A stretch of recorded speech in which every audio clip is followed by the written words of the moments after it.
家好。今天呢，我们要讲的主题呢是人的心理卫生。可是人的心理卫生呢，它的目标叫心理健康。那当然，这有什么好讲的呢？因为我们今天要讲一个很特殊的内容，叫做在医疗体系里面，我们如何去看性别这件事情的心理健康。然后，我很渴望用我个人的经验跟专业的训练来跟各位谈一个跨世纪的，也就是不同世代的这几十年来，我们对在医疗体系里面对这件事情的反省跟未来的建议啊。我自己是临床心理师，意思就是说，我是在医疗的单位里头扮演一个在对于各种不同的患者或不同的工作者都能够提升心理健康，万一有心理议题的时候，我们协助他回来摆正，这样子的一个角色，英文叫做 clinical neuropsychologist。怎么跟刚不一样呢？因为我现在加了一个 neuro 啊，clinical psychologist 叫一般的临床心理师， clinical neuropsychologist 是我今天谈的内容会建立在希望把一个人的脑袋照他原来的好标准发展出来这样子的一个科学证据。所以我介绍一下我自己，我最早的时候呢，出道的时候呢，是在台北荣总的复健科，接着到高雄医学大学心理系教书，接着到成功大学行为医学研究所。那我目前呢是行为医学研究所跟健康照护科学研究所，对不起太长的教授啊。那主要呢就是在 push 我们整个照护的体系里头，对于人权、心理健康以及生命发展的正向幸福感，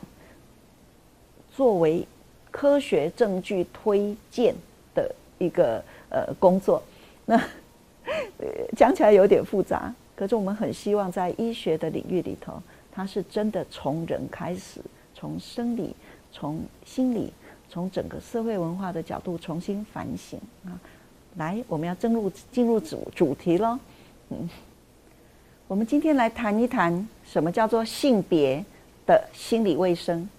以前呢，我们都认为性别就是男生女生，所以就会想到它是身体或者是生理的状况。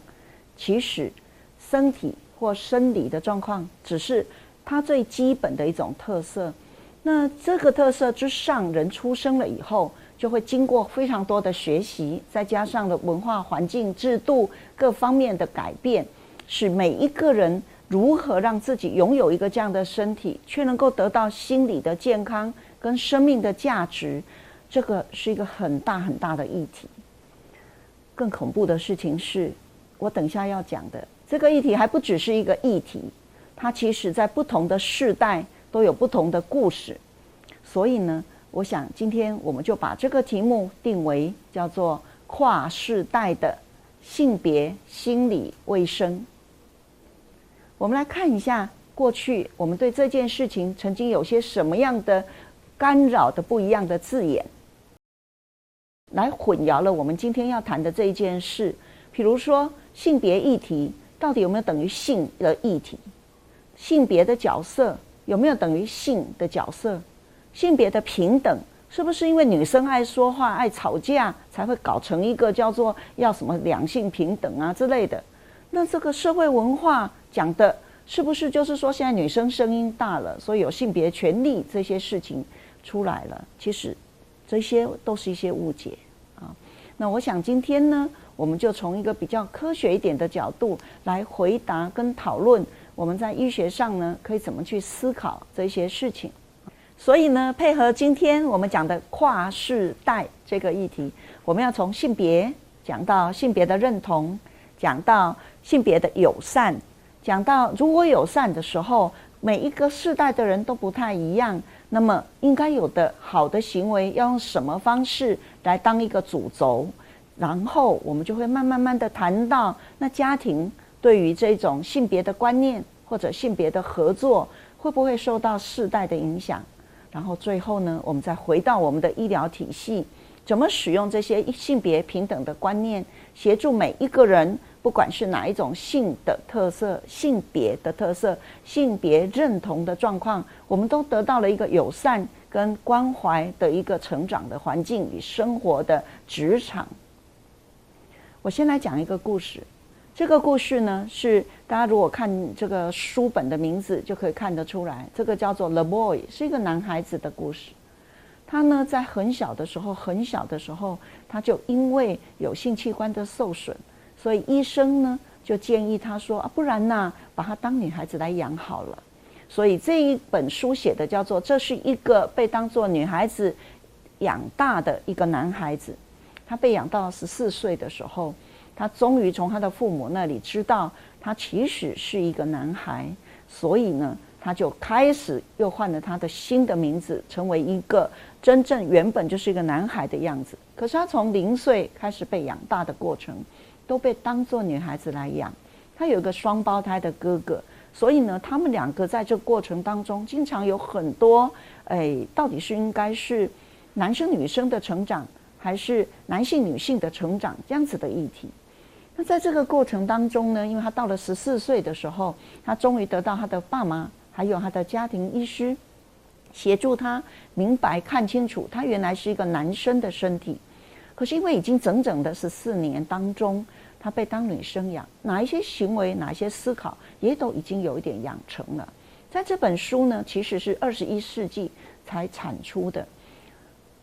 21世纪初，他也就以38岁的年龄就自杀了。当然他自杀并不直接跟这些议题有关，但是他跟什么有关呢？跟他的父母亲的相处，跟他的哥哥双胞胎的兄弟的相处，还有他后来当一个男生之后，回来当一个男生之后，他也结婚了，那他的这个情感的部分呢也变化了。所以其实这一本书在我们的整个医疗的性别史上，它代表了一个非常重要的一个里程碑，让我们更坦然的去面对，怎么去思考这件事。好，那我回想我自己年轻的时候，我们在学变态心理学的时候，那个时候呢，最早期的诊断书里头也把同性恋或者是性别认同的跟他的身体不一致的状况称为是一种奇怪的现象。那但是非常恭喜的，今天我们已经跟那时候是不一样的人了。所谓不一样的人是，我们已经得到不同的科学的知识的验证，也从各种的故事，像我刚刚提到的这本书谈的故事，我们有非常多的反省跟思考啊。所以各位会看到我多加了一句话：如果是今天的父母亲，假设有一个这样的孩子，他一定会说，我希望他快乐就好，我不希望他因为在这一辈子里面常常在思考他到底是性别的状况，或者是认同的状况，或者是跟别人相处的状况，他在这个过程里头一直找不到一个好的存在的一个定点。所以现在我们对于性别认同的这个话题，我们再也不是讲两性或多性这样子的争论了。我们讨论的是说，那科学怎么说，让我们用思考、用价值观来重新找一个比较好一点的答案啊。那科学是这样讲的，到了20世纪末的时候，就已经发现原来有些事情是变不了的。那个呢，叫做生理的部分，尤其是对性别的认同，它有很强很强的生理的特色在里头。那反而是有一些比较是情感性的议题或情绪性的议题，算是比较可以变的。所以我们就接下来谈第2个议题咯。什么叫做性别的友善？性别的友善呢，其实呢，它最重要的事情呢，是我们有3个层次的反省。一个层次是曾经我们过去不太重视的，那个叫做神经系统、大脑系统、生理系统的一个反省层次。第2个呢，才是在这样子的脑心智功能底下，我们的行为啊、我们的思考啊、我们的习惯啊、等等，这个叫做心理的层次。然后第3个层次呢，才是家庭怎么养他，文化怎么设计，时代呢又给了他哪一些条件等等。所以整个后天到底是怎么样透过改变一个人的心理功能，变成真正把自己舒服的感觉找出来呢，主要是透过教育，透过环境的典范。所以各位可以看得到，在不同的文化体系里头，或许都替了男孩女孩准备了一些环境的训练，但是我们在真正谈教育，或者是真正谈一个生涯发展的过程的时候，我们会说一个人的健康跟幸福感是结合在一起的，也就是他能够对他的生理能够有一个呼应，他的心理结合在生理的成长的过程，然后呢，他的外在呢不会特别的去过度的凹他或要求他。在了20世纪末也一样的呢，这个科学呢还是给了我们一些答案出来了。我现在介绍这本书呢叫 Brain Sex，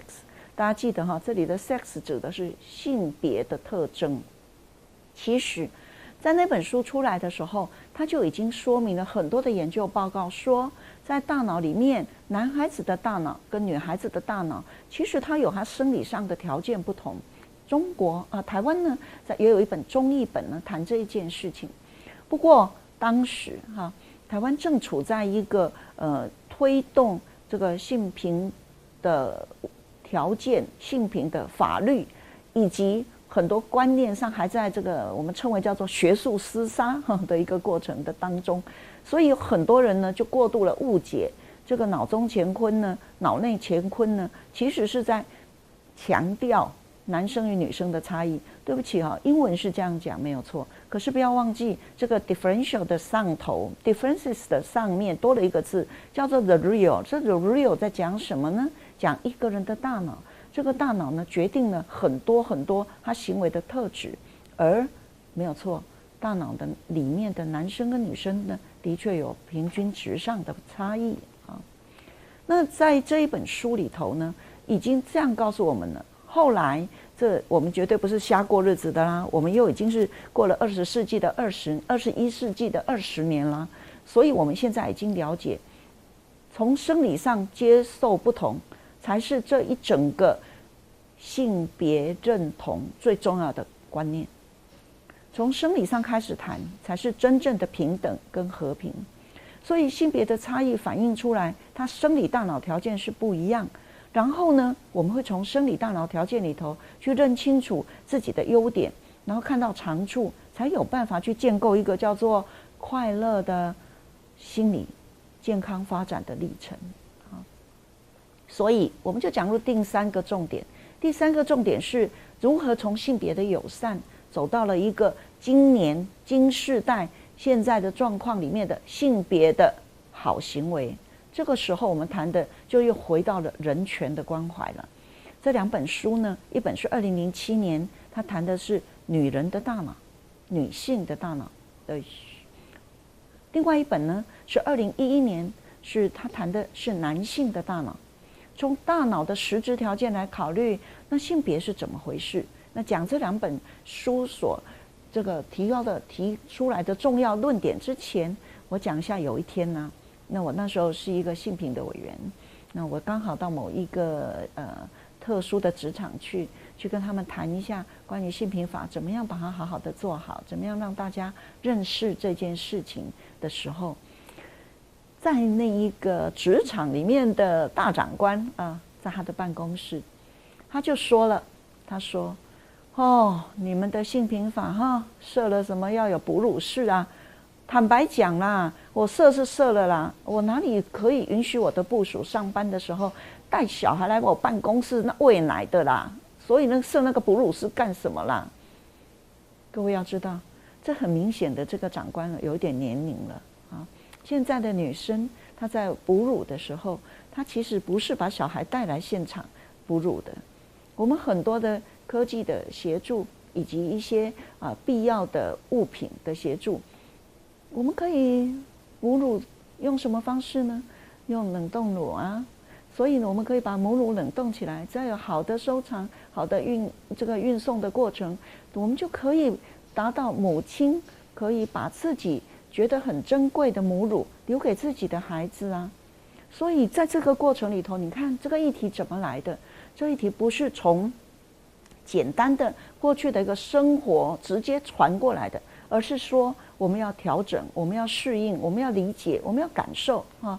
那因此，这也是我们不同世代的收获。在这个收获的过程里头，我们学了更多的东西。所以，这位有点年纪的男性的长官，可以学会了原来现在的年轻的女性怎么样在不同的过程里头达到自己期望哺乳，可是又能够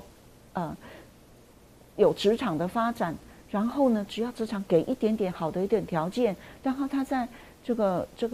挤奶的时候有安全感，把他挤出来的宝贵珍贵的母乳交给他的孩子是有符合营养的。这种情况之下，我就称为，如果我们对于人的特质有认识，那我们就能够更尊重个体的主体意识，更增加大家的心理健康的发展啊。所以大家都听到了，在这个第3个重点里面，我觉得重要的一件事情，那就是当我们知道性别的认同，它有很多很多很多的基础，来自于大脑跟生理的条件，那不是这么容易改变的。我们知道性别的认同既然如此，我们就会争取性别的友善，也就是说，我们把我们的心情转调到我们对于各种不同性别的人，我们都有适当的尊重，也都理解他在乎的事情。接着，我们就可以从这个角度重新去长出不一样的性别的行为。这个不一样呢，就可以脱离我们过去小时候被教导的要求，男孩子不可哭，女孩子要娇柔等等的这一些过去的传统意识状态。我们经过了这些理解，我们才能够有新的 upgrade 的性别的行为。所以这个性别的行为就是我们现在要讲，这个性别行为应该怎么重视它呢？那我再来稍微讲一些台湾的故事。大约在30几年前啊，台湾曾经发生了一位女子，那因为她的先生呢对她这个常常这个拳脚相向，那常常呢对这个孩子呢也非常的不留情面，常常在孩子的面前呢威胁妈妈。那威胁妈妈也不止威胁妈妈而已，还威胁要去对他的妈妈的家人不利啊等等。然后有一天，这个年轻的太太呢，她的情绪爆发了，然后她就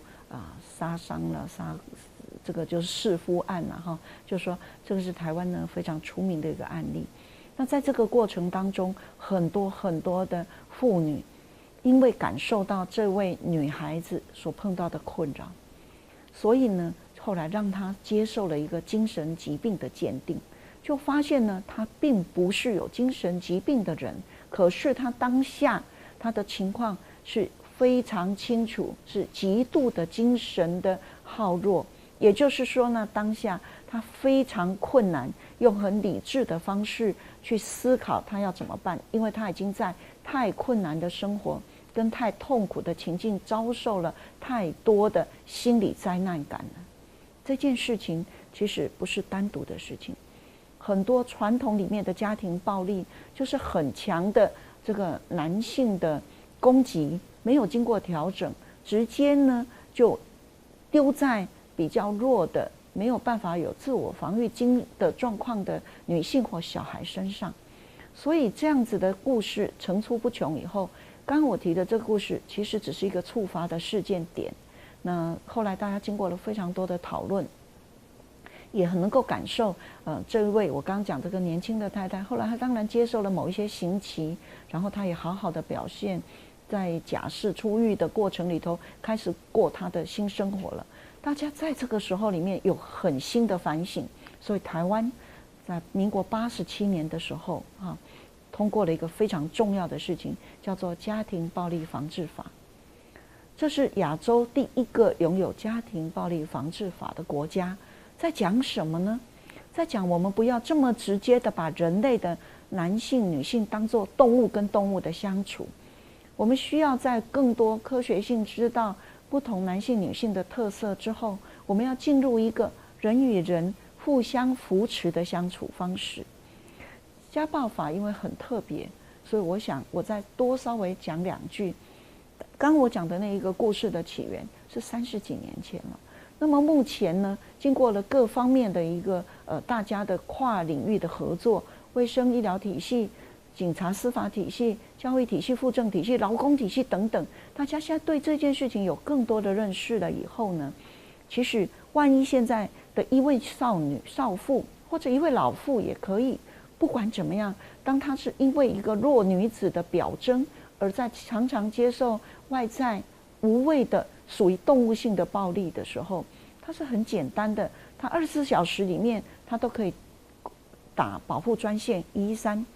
它也可以随时去跟一些家暴的防治中心沟通，或者是警方沟通，甚至他的身边的人、孩子啦、邻居啦，都可以去做这个通报的行为。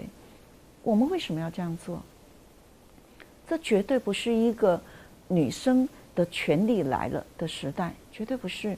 我们是希望在整个家庭里头都能够重新去思考，整个体系里头都能够重新去思考性别的平等。从这个性别的观点里头，我们达到一个新的叫做性别合作，1+1不等于2，是 more than 远远的大于2这样子的一个时代啊。所以各位看一下，我给了第4个大的主题，叫做家庭内我们重新去规划的一个家庭的性别合作的方式。在我的 PowerPoint 里面，我花了一点精神，画了一些漂亮的星星，它是不一样的颜色。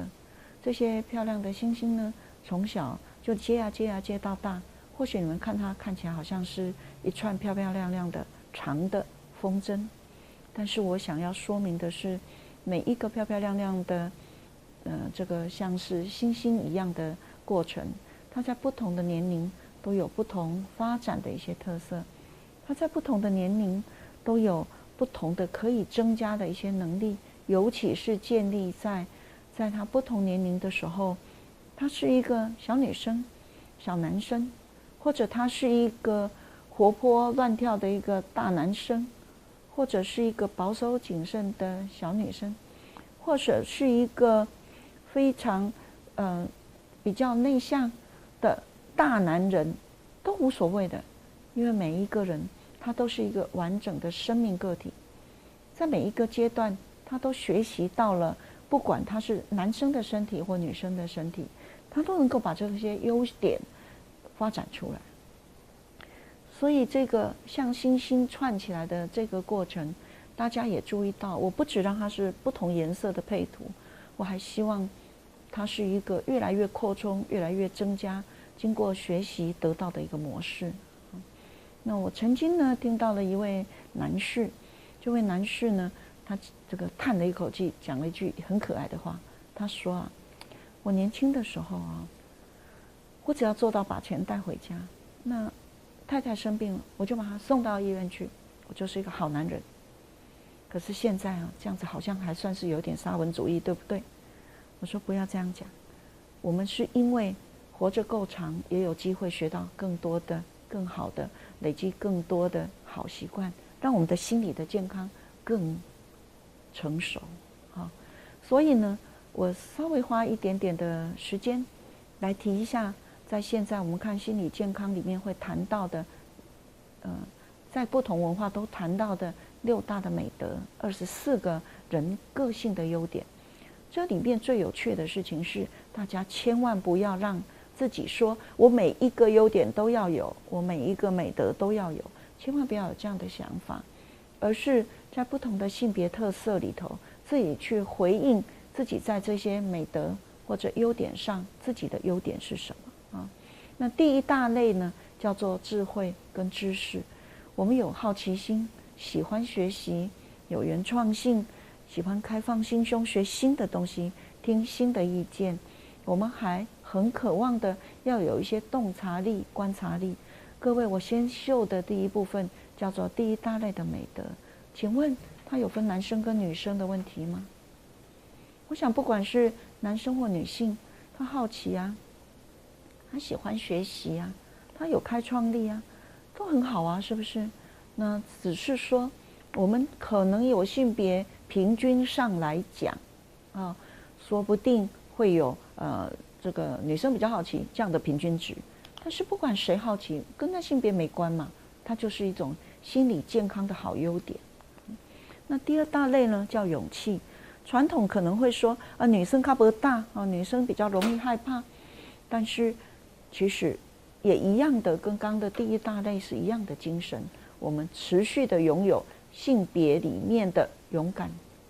各位都知道，男性的勇敢可能在传统的社会里面，如果它是一个农牧的社会，那在农的系统里头，他可能要忍受非常多的痛苦，承担非常重的物品，然后呢，去持续的耕种，在大风大风雨里头，他也耕种，他可能是这样子来表现勇敢。那女性可能用不同的方式来表现她的勇敢，比如说呢，她可能在怀孕的过程忍受非常多的挑战，她可能一餐一餐的吃不下，她可能在看到别人吃饭的时候，她就恶心，她每天可能要抱着厕所很多次，她也是用不一样的方式来展现她的勇敢。所以这24个，等一下我把它念完一遍了以后，我很希望大家能够在这个过程里头，尤其是等一下最后一个我们要讲的重点，讲医疗体系怎么去体会当医师、当医事人员，以及当病人或当病人家属，我们可以把这些美德放到我们的医疗体系里面来啊。好，那所以呢，继续讲咯。那勇气里面的这个大类的美德，它有一些这样的优点：勇敢的、真诚的、能够说明白的、毅力的、能够坚持的、热情的、能够对别人表示善意的这些。那第三大类的美德呢，是讲人与人之间的相互的仁慈的或慷慨的。各位会想，这算是一个女性的优点吗？我相信非常多的男士们都不愿意认为这个就是一个只有女性可以表现的优点。其实男性女性的慷慨，我再举这个例子来说，就像刚才我在讲勇敢一样，他可能有不同的行为，但是他的美德的基础是一样的，他有不一样仁慈的方式啊。那妈妈可能会用一些比较温柔的语调，爸爸呢可能会用一些背后提供他很多资源的方式。那个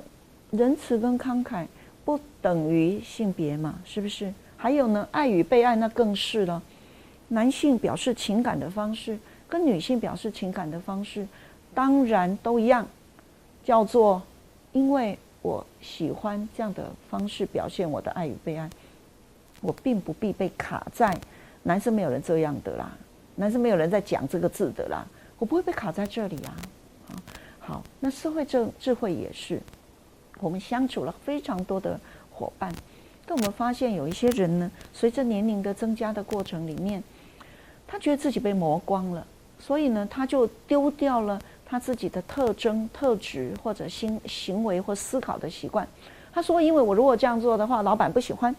或者因为太太总是会折磨我，或者怎么样。”其实社会的智慧所指称的是，我在跟人相处的时候，我投个好球，他接个好球，这样的过程才是叫做社会智慧的增加。我讲个好话，我做点好事，我看他的回应呢，也是讲个好话，做点好事，这才是增加啊。所以这24个美德，等一下，等我回到第5大重点，在医疗领域里头，我们会遇到哪一些过去的情境，我们需要反省的。之前我先讲这美德，我当然心中是渴望大家先相信这些都是做得到的事情，也都是经过一段时间的反省以后或反思以后，我们慢慢彼此来互相鼓舞，互相的回馈，让我们的行为真的是充满全人、完整的全人完整的人这样子的相互对待的模式。好，那第4大类的美德呢，是正直跟正义啊。大家不要想说，好像这个正义或者是就会讲了一大堆的什么帮派问题，不是的。我们讲的是这个美德是公平、好的领导能力、重视团队的精神，不要去怀疑合作的力量啊。在这个过程里面也是一样的，不分男女吧。第5大类呢，在中文里头把它翻译叫修养，像是该原谅、该宽恕的时候，不管对谁都做得到这件事。那这一点呢，等一下我们在举例医疗行为的时候特别的重要，因为我们非常的害怕在医疗体系里面的工作者，尤其是很权威的人，因为时间很少，所以他随便就讲一句说：“哎呀，先生可不可以帮太太出个主意？”其实这种时候我们可能是需要等待的。当事人如果是太太的话，她渴望更能够知道这个诊断或这个医疗的过程对她的影响，所以她需要的是一个等待。那这个时候，如果医疗人员说：“先生，你赶快，不太太不能决定。”那我们岂不是为非作歹了？啊，我们没有足够的这种宽容一点点的、放松一点点的心情。那所以在修养这部分的美德的表现，宽恕我们把它放在蛮重要的事情，谦虚、谨慎、自我的约束跟自我的控制，这个也没有性别差异的。再来第6大类，就是我们每一个人身为成人一个人，我们都很渴望，就像刚刚的那个星星的串串一样，我们希望我们自己越长越是闪耀的星星，越长越是学到了更宽大、更完整的生命的体验的过程。我们希望我们对美、对卓越、对 upgrade、对改变自己、对强化自己，都有越来越有欣赏的能力，不分性别；感恩不分性别；期望不分性别；拥有希望、幽默，希望得到自己心灵上的成长，这个都不分性别。讲完这24个，我来宣导一下，其实我们的卫生福利部也做了一个新快活的课程。在这个新快活的这个网站上面的新课程的部分，我们有非常多的课程，也渴望大家对于心理健康是可以跨性别做到，而不是要委屈某一个性别，委屈另外哪一些人才能做到这样子的观念，做很多很多的学习啊。那有空呢，也欢迎大家呢上去看一看关于这个新快活网站对于跨性别讨论心理健康这件事情的一些看法。好，终于要进入今天我本来应该要讲的最重要的事情，就是性别平等的观念跟医疗系统的过程里面，我们到底怎么用它啊？传统呢，我们有一个叫做医学人文的观点。所谓医学人文的观点你们可以充其量看起来就是在医学里头，都要有一些人文式的主轴，对于人文的很多的一些状况，我们希望能够有更多的理解，这样子。等一下讲这部分的时候，我主要的呢会从我大概20几年前参加了高雄市，当时高雄市卫生局有一个很特别的一个委员会，叫做医疗性别的一个委员会。我会特别从这一个委员会的一些研究里面所得到的收获，那是从焦点团体里面累积了非常多法官医师这个法律的推动者临床心理师心理学的专家社会学的专家还有非常多的文学的著作者大家一起在谈说，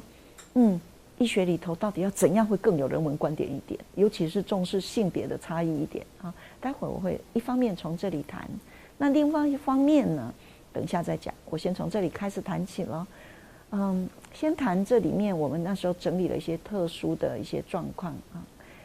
第一部分呢，我想谈的是在就医经验，就是说我是一个男性，或是我是一个女性，我到医院去的时候，到底有哪一些事情叫做性别议题？不同的性别当然就有不同的身体状况嘛，对不对？举例来讲呢，男孩子年纪大了以后，他就常常会去看泌尿科嘛，因为他是一个比较年纪大的男子。那女孩子呢，年纪到了特定年纪的时候，就会去看妇产科嘛。可等他年纪够大以后，他可能就不是去看妇科，还是不是去看产科，而是去看妇科，对不对？所以其实在整个医疗体系里头，我们本来就对于不同性别的身体状况是有专家们的。可是呢，专家们呢不知道在对话的时候能不能多重视一下这些句子啊哈，就是我们其实本来没有这个意思，但是偶尔那个句子用的比较奇怪，就让大家觉得比较怪了哈。举例来讲啊，这个都是我们当时啊收集到了一些医疗领域里头不同科的医师常常在讲了一些句子，然后让病人不舒服的句子啊。第一个比如说啦，这完全是譬如哦，那大家也不要对号入座了哈，只是提醒大家，就是说像这些句子。其实它内在的有一些性别的不平等跟性别的误差观念在里面哈。比如说啦，大家会以为男生的长相跟他的性功能如果不一致的时候，那医师有时候会讲说：“哎呀，这个先生长得这么壮，哎呀，怎么这个精子数量不够？”你看这是不是非常的让人不舒服的句子啊？其实呢，一个个体啊，它有不一样的条件，所以大家要记得，每一个性别的个体啊，都不代表着家庭的幸福感啊、性的功能啊，或者工作的能力啊，甚至是人生的成功与否。然后还有人会可能不小心会出这样的句子啊，哎呀，那个女生啊长这么壮，啊，可怜呐，这个哈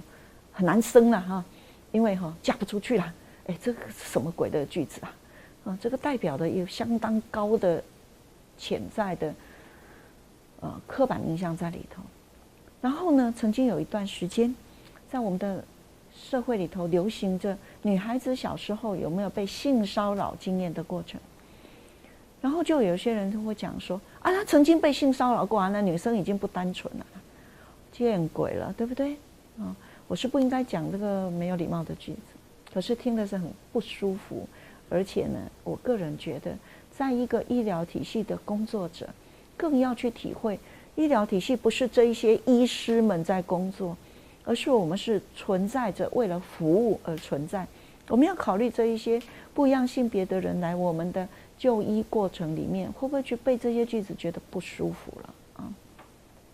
有一段时间呢，这个社会上面还流行的什么阴阳反转的概念哈，说这个女人越老就越像男生，男人越老就越像女生，然后在这个诊间里头呢，还会说哎老化哈，哎呀就是变中性人。对不起，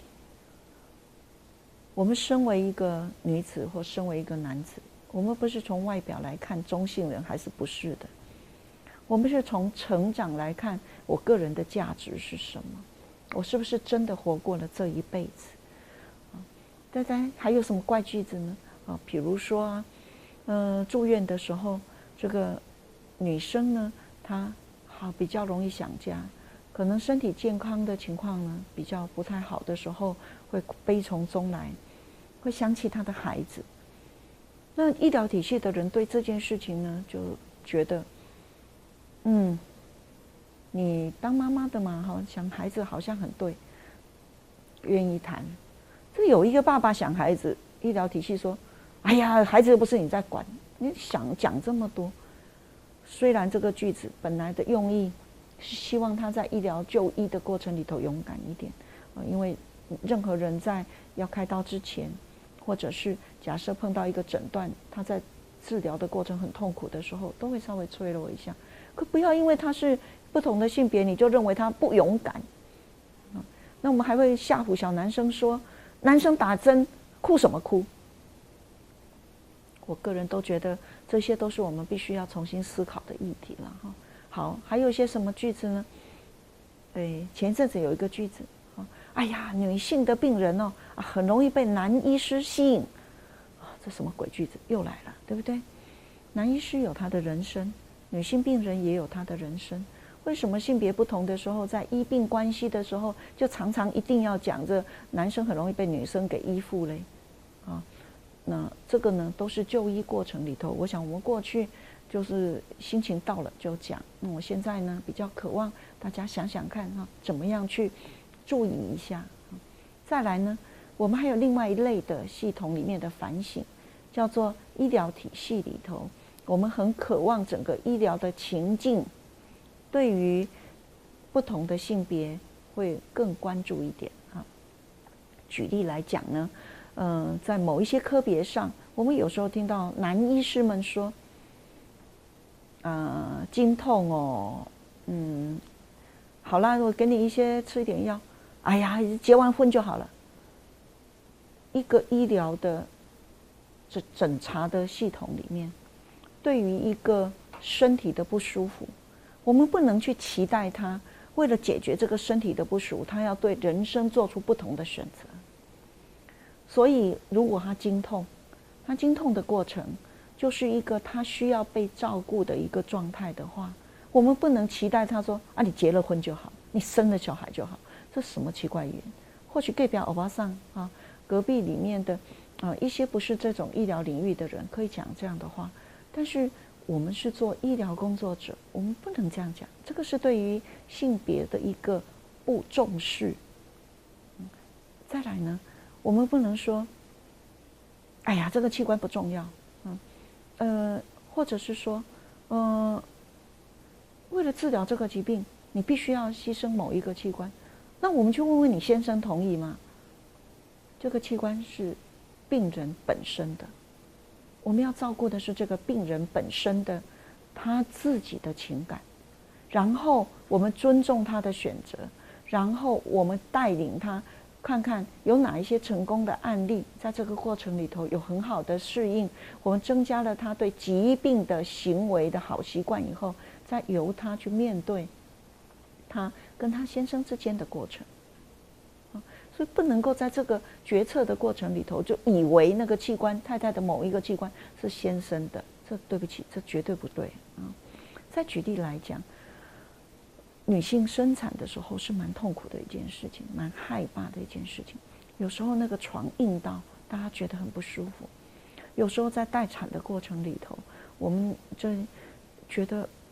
没有被尊重到。像这些部分，我个人都觉得我们会慢慢的再重新思考。那当然呢，这几年下来，现在有很多的医院对这件事情相当重视，所以对于待产室的一些比较温柔啦、舒服啊的一个背景呢，已经是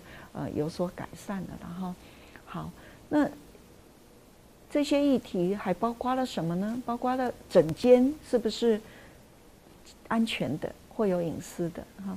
台湾现在已经做到了哈。如果假设呢，在急诊室里头要去处理性的这个受侵害者，或者是家暴的问题，现在我们跟他对谈的时候，都已经会有相当好的隐私保护权的注意，所以休息室或者是晤谈的空间，我们都不会让其他急诊室来来往往的很多人啊，然后大家似乎都听得到你在问他什么问题。现在这个部分呢，已经有相当的改善，这也经过了非常多的医师们的努力。可是还有一些诊间的设立是让我们还没有那么舒服的啊，比如说明明是一个哺乳室，而且已经是一个医疗体系的哺乳室了，结果那个哺乳室里面呢，根本没有地方，或者是没有好的这个空间，让女孩子大包小包妈妈的这个东西至少放下来嘛。厕所也是，那个厕所呢，对男士们呢，因为大家都知道男士上厕所需要的时间不必那么多了哈。那可是呢，这个设计师都给他安排一样的，所以呢，我们就经常看到的很多的女士大包小包的很多的东西，排很久以外，进了厕所也没地方放这些东西啊。然后呢，再加上大家都知道进了这个医疗的体系，有很多的时候我们需要有尿液的样本。那要尿液样本的时候，大家都可以想象得到，我们是不是需要有一个好的空间去取样嘛？所以呢，请大家特别的注意，并不是说女生就爱搬东西，这绝对不是这样的概念，而是真的女性呢，她因为身体上的状态跟男性上厕所是不一样的，所以她需要有一个好的空间去协助她做这些事啊。那在目前呢，当然因为台湾的富有还没到真的到那一种医疗体系里面的空间都能够替女性做比较特殊的安排，但是至少我觉得我们有一些反省，能够让女性空间把医院或者就诊室、等待室或厕所都稍稍走一遍，我们列入了医院管理的过程，让我们稍微检测一下哪里不够友善，我觉得这是做得到的。那除此以外呢，我个人会认为，如果能够让比较老年的女性更觉得舒服一点的话，这也非常重要的是，渴望老年的女性呢，不要让她一直在医疗体系的过程里头遵守一个叫做我小时候我爸爸决定，我结婚了以后我先生决定，我老了以后我儿子决定哈。英文当然有一个这样子的概念叫做 family support 家庭支持的体系，也有一个这样的概念叫 family key person 医疗体系里面的家庭关键人的体系。可是不要忘记，在讲 family support 跟 family key person 的时候，我们讲的不是说你不要听他的意见，把另外一个人来帮他出主意。所以目前我个人观察到的，在于我们的医疗体系里头，对于老年的这个妇女，她在就医里面的自主权的部分呢，我们是稍微还是有一点点剥夺了哈。那很可能呢，老年的妇女呢，她或许过去对于整个医疗体系的制度或者疾病的熟悉度相对真的比较不高一点，但是我相信医疗人员也可以适当的给他做解说啊，让他体会到自主权的问题。然后在去年，台湾已经过了一个医疗自主的法规，我们希望呢，在这过程里头，每一个人对他的身体负责这样子的一个观念，慢慢的进入体系里头啊，最后剩的就是对女性的身体，似乎我们有点过度，尤其是老年的女性，我们有点过度的不尊重她这个部分了啊。那这也是我想在今天讨论这个人文医学的部分啊，医学人文的部分了，我们可以稍微注意一下。然后接下来讨论的呢，就是除了在医学里头多一些人文精神之外，我们也渴望在人文里头能够有科学的答案来协助我们走更多的人文的医学这样子的观念啊。那刚才有提到不同的年龄性别，基本上呢发展的过程里头都有一些不同的被强调的过程。我这一章里面是利用一个发展的阶段的理论去思考各个不同阶段里头可能会有一些性别议题的东西，我把它说明一下哈。那当然在儿童期的时候，性别议题最多的就是保护性的部分，因为我讲的并不是说所有的小孩都需要这个，我讲的是说特别讨论性别的时候要注意到的事情啊。那比如说保护性的医疗，特别讨论到男性或女性的时候，男性也是会被性骚扰的，小男生也是。那我们如果去鉴定他有没有受伤，各位可以想象，小男生被性骚扰要怎么样程度才会有才会这个检查出受伤这件事情？这我们是需要进一步再努力思考的啊。因为基本上小孩的自我的这个性器官或性经验被骚扰、被侵害这样子的过程，我们其实现在对女孩子、小女生，我们是因为她生理上有自然的这个保护膜的关系，我们比较容易检查是没有错。可男士呢，我们要思考一下怎么样去体会这件事啊。所以儿童期的时候，这是我们现在还需要再强化的一些部分。然后呢，性的健康行为的习惯，儿童期的时候也非常的重要。女性所需要的保护自己的身体的健康行为习惯，跟男士也不太一样，所以我们也需要这方面的教材。在而青少年期的时候，当然就是一方面就是性的成熟，另外一方面就是自我认同的议题。那在这个部分，我要特别的强调一下，很渴望的再次的呼吁，多元性别是件很重要的事情。一个人在自我认同的过程，其实从8岁左右就会出来了。在这个自我认同的过程里头，他会体会到我跟别人不一样，他会体会到什么是我，他会体会到我所认为的我有没有符合别人的期待。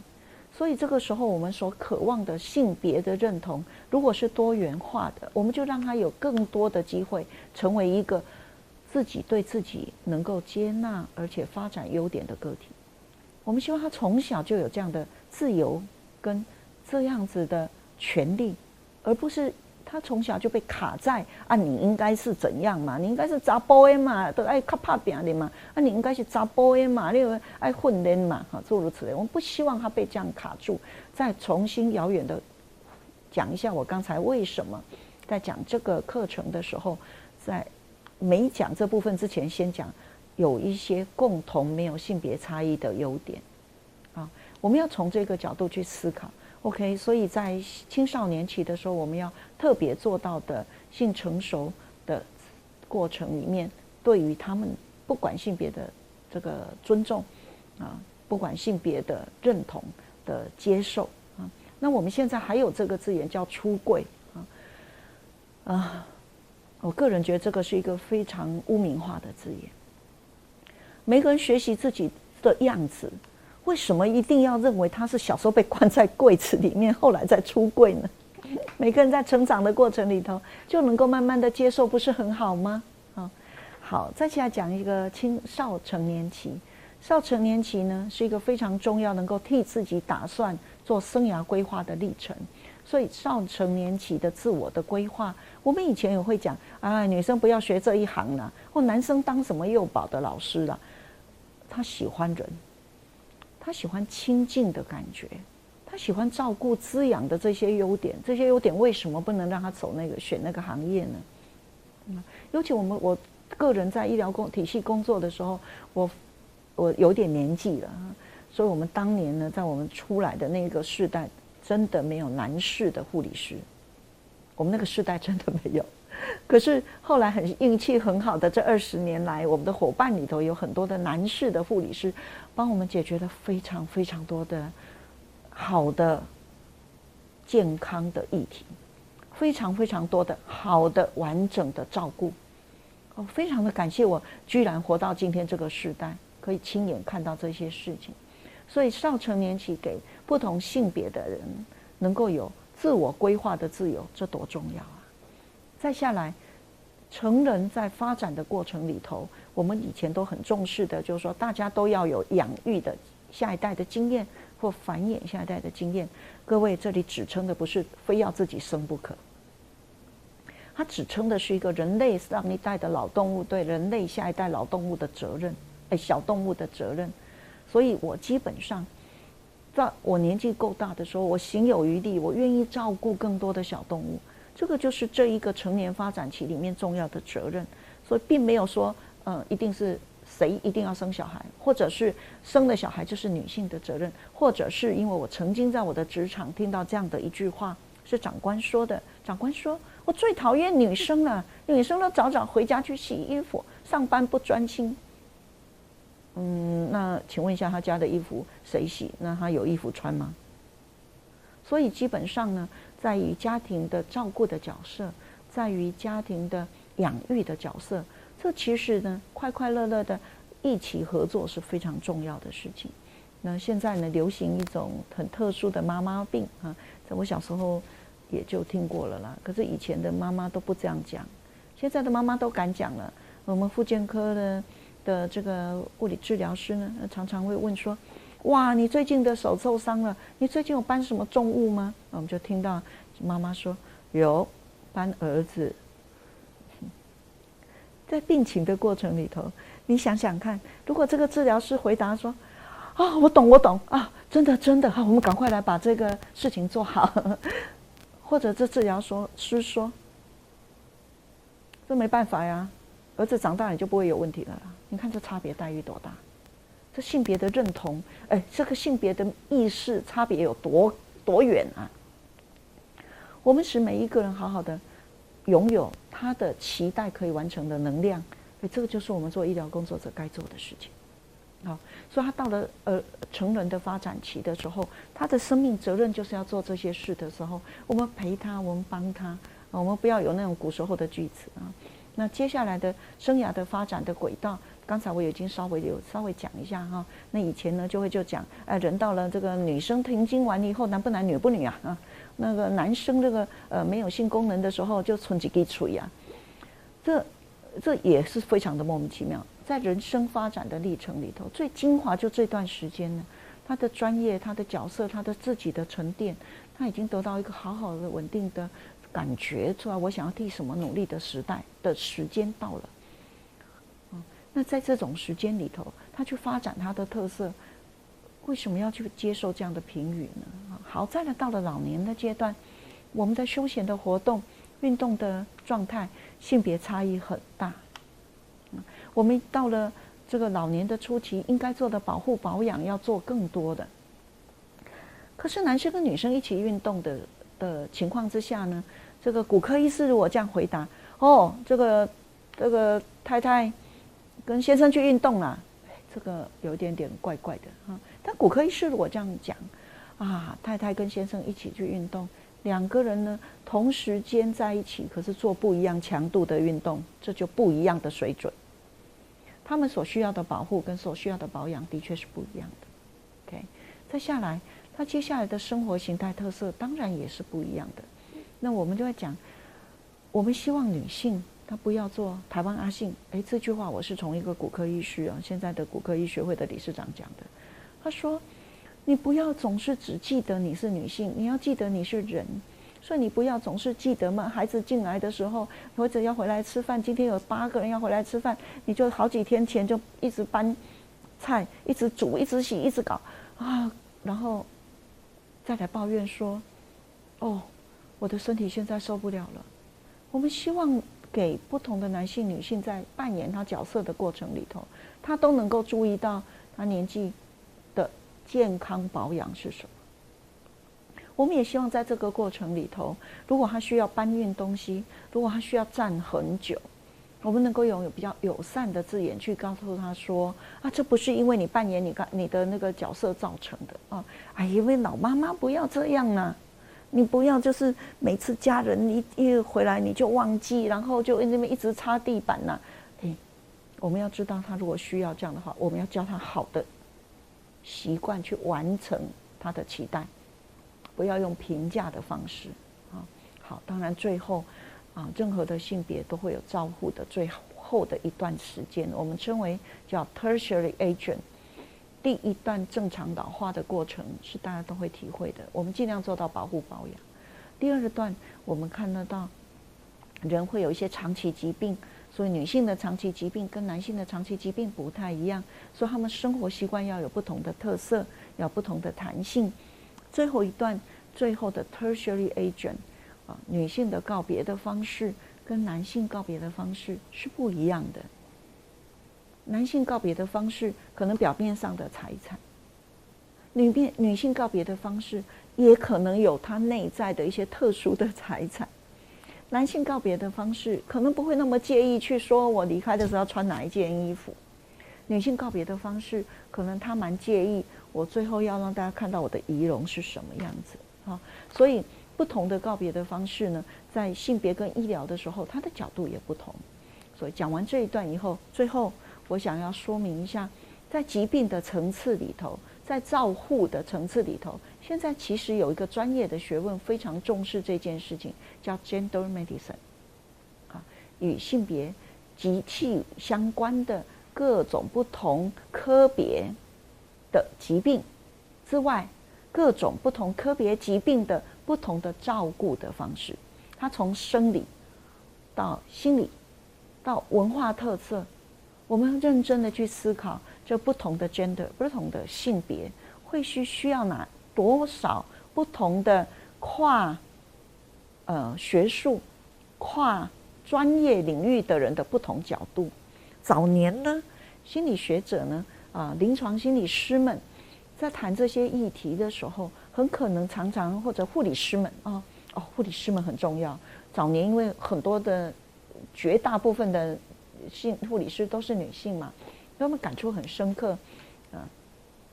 那很辛苦工作，还要被人家讲说这个护士都想嫁医生这多么欺负的语言好，那我们再来讲一下，那所以呢，这个 gender medicine 呢，这一个部分的专业呢，它非常的重视跨不同专业的人在医疗情境的过程，面对疾病的过程，怎么样来思考，会是一个比较友善的，会是一个比较照顾完整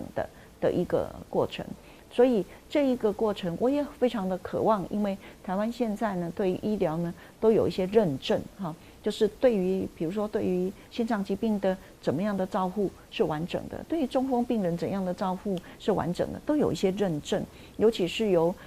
比较是国际上的角度，比较是像是台湾的医策会，然后比较是用半官方的这样的方式来提升大家对这件事情的重视。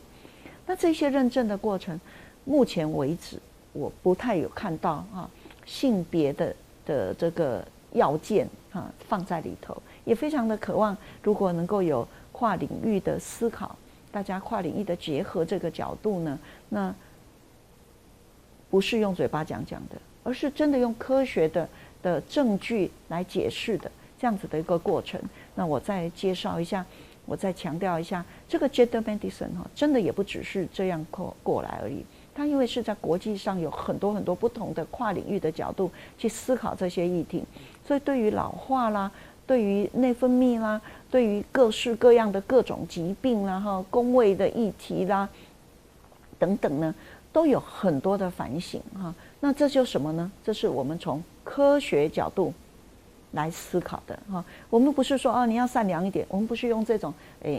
劝人为善的句子，我们是从证据的方式去思考，那性别所导致的处理的方法会是怎么样比较好？那这方面都有教科书了所以这个都是简单的跟各位看一下就是真的是有很多的教案，很多的教科书，很多的要求，很多已经做到的东西。我们很渴望未来下一个阶段，我们在医疗领域里头谈性别议题。我们从古老的阶段、反省的阶段讲到今天，我个人都觉得不错。我活在今天这个世界是一个不错的阶段，是一个性别可以好好讨论的阶段。到未来，渴望是一个深入尊重的阶段。这样的4个阶段，我们感受到世代的差异，感受到世代我们的努力也得到收获好吧？那讲今天我个人感受到的这个一些整理，然后呢也做一个简单的摘要我们从生物的阶段看到这个议题，